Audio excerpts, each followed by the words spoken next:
जिस तरह से हम आगे बढ़ रहे हैं जब विकसित भारत की तरफ, तो हमारे बी टाउन सी टाउन भी बहुत प्रोग्रेस कर रहे हैं।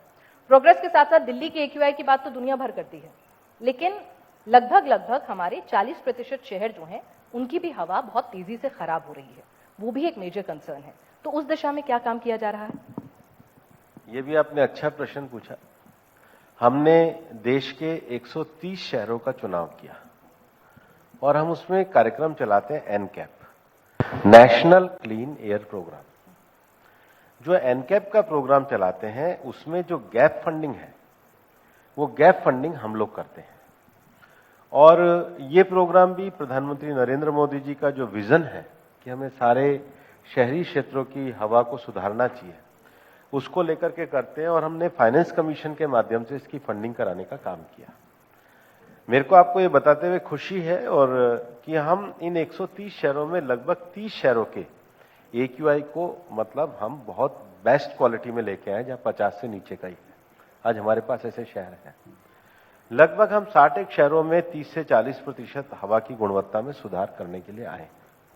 हम शहरों में ओपन कंपटीशन को भी देते हैं, इनोवेशन प्रैक्टिसेस को भी देते हैं। मैं आपको खुद बात करूं कि मैं खुद जहां से प्रतिनिधित्व करता हूं, मैं पिछले 1 साल तक वहां पे लगा रहा। हमने वहां पे हवा की रैंकिंग को सुधार करके देखा है। इवन जो लिगेसी वेस्ट का डिस्पोजल करना है, कचरे का डिस्पोजल करना है, जो सबसे गंदी बस्तियां हैं उधर सफाई पे ध्यान देना है, जागरण कार्यक्रम चलाना है, ग्रीनिंग का कार्यक्रम कराना है, सॉलिड वेस्ट मैनेजमेंट का काम कराना है। और इसमें विभिन्न एजेंसियों के कोऑर्डिनेशन को लेकर काम कर रहे हैं। हम एक प्राणा पोर्टल पे सभी शहरों का जो AQI मेजरमेंट है वो भी देने का काम करते हैं। ये एनकैप प्रोग्राम जो है ये इन शहरों की गुणवत्ता को सुधारने में कार्य कर रहा है। सर, पिछले दिनों किसी व्यक्ति से बात हो रही थी, प्रदूषण को लेकर हम लोग बहुत ज्यादा समस्या में थे। हमने पूछा कि इसका सोल्यूशन क्या हो सकता है, क्या कभी कोई रास्ता निकलेगा इसका? उन्होंने बताया कि हाँ रास्ता तो है इसका, और उसका एक ही रास्ता है कि दिल्ली से ट्रांसफर ले लो, दिल्ली से बाहर चले जाओ, अन्यथा ये समस्या यहाँ पे रहेगी। क्या भौगोलिक दृष्टि से ऐसी कोई चुनौती है जिसके चलते माना जाए कि दिल्ली में प्रदूषण की समस्या बहुत गंभीर से ज्यादा होगा तो कम गंभीर होगा, लेकिन गंभीर रहेगा? देखो, अल्टीमेटली नेचर तो सबसे बड़ा होता है।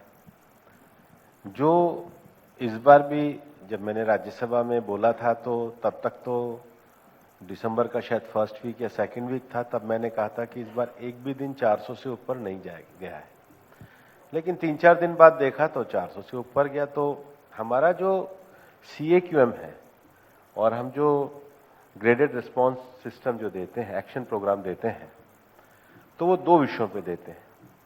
एक है जो मैंने कहा कि PM 2.5 और 8 प्रकार की गैसें हमारे ह्यूमन एक्टिविटी के कारण वातावरण में जाती है, चाहे सल्फर हो, कार्बन हो, जो भी गैसेज हमारे जाती हैं।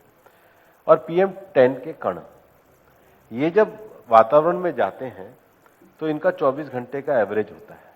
लेकिन जो मौसम विभाग का प्रेडिक्शन है, क्योंकि इसमें भारतीय मौसम विज्ञान भी काम आता है, कि हवा की गति क्या रहने वाली है, हवा का डिस्टर्बेंस क्या आने वाला है। तो सर्दी में जो वेस्टर्न डिस्टर्बेंस आते हैं उनका अगर ऊपर से एक उनका धरती के कितने ऊपर से वो आगे जा रहे हैं, तो उस हिसाब से हवा की स्पीड भी तय होती है।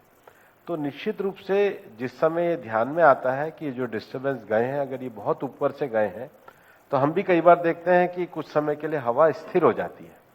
हवा स्थिर होना, ठंड ज्यादा होना, औस का जमना, और उस पर से ये ह्यूमन सेंट्रिक एक्टिविटी से गैस का होना, तो इससे हमारा AQI का एक प्रेडिक्शन आता है।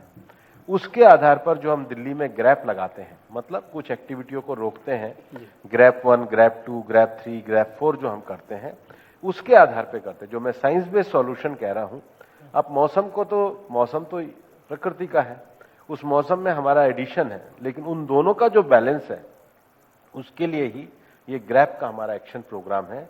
इसमें ज्यादा अच्छा यही है कि हमारे जो कार्बन उत्सर्जन की जो गतिविधि है उस पर कंट्रोल करें। हमारा जो डस्ट है, जब हम घर में डस्ट नहीं रहने देते तो घर के बाहर क्यों रहने दें, उसका हम ज्यादा अच्छा मैनेजमेंट करें, तो हम बेहतर तरीके से इन विषयों का समाधान कर सकते हैं। ये ऐसा समाधान नहीं है कि आज नहीं है तो कल होगा, ये तो लगातार हमारी चूंकि ह्यूमन सेंट्रिक एक्टिविटी है, तो हमें अपने सिविक बिहेवियर में, एडमिनिस्ट्रेटिव बिहेवियर में लगातार सजग रहना होगा क्योंकि पॉल्यूशन तो मतलब रोज की एक्टिविटी से होगा, लेकिन उसमें ज्यादा बेटर फ्यूल, डस्ट मैनेजमेंट, स्वच्छता, एडमिनिस्ट्रेटिव कंट्रोल, इनको हमें अच्छे तरीके से करना होगा।